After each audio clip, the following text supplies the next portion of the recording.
Thank you for giving me this opportunity. पण मी मराठीमध्ये हे प्रेझेंटेशन केलं तर चालेल का?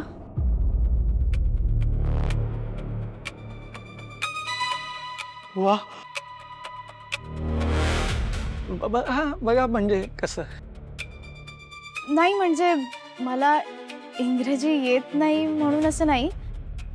I can speak English and present this product to you in English, but I believe that the product we are presenting is 100% organic, pure and authentic. It contains no foreign ingredients. So why should I use a foreign language to explain it in detail? Besides, Marathi माझी मातृभाषा आहे आणि हे product आपण आता महाराष्ट्रात launch करत आहोत.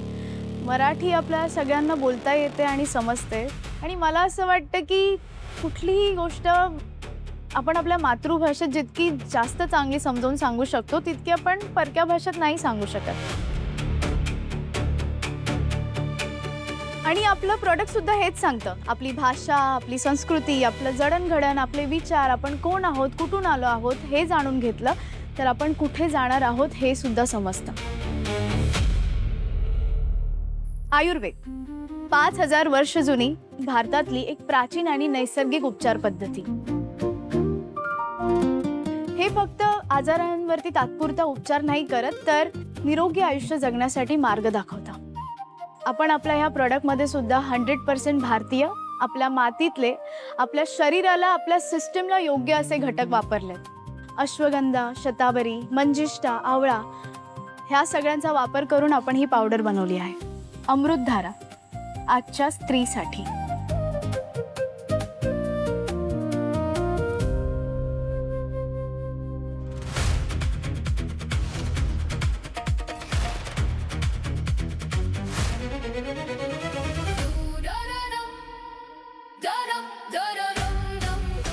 Next side please.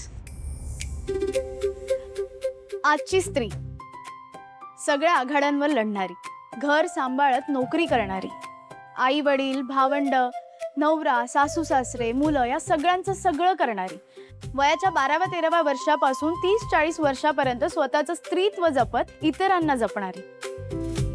आता या 30-40 वर्षामध्ये त्या स्त्रीमध्ये काय बदल होतात? म्हणजे पाळी सुरू होण्यापासून ते संपेपर्यंत तिच्या शरीरात बरेच बदल होतात.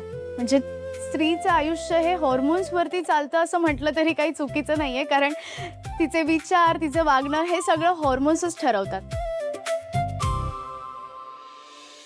म्हणजे पाळी येण्याआधी तिची चिडचिड होते, गरोदरपणात ती अचानक आनंदी होते, मूल झाल्यानंतर पोस्टमॉर्टम डिप्रेशनमध्ये जाते, तर मेनोपॉजमध्ये तर तिचं तिलाच समजत नाही काय होतंय.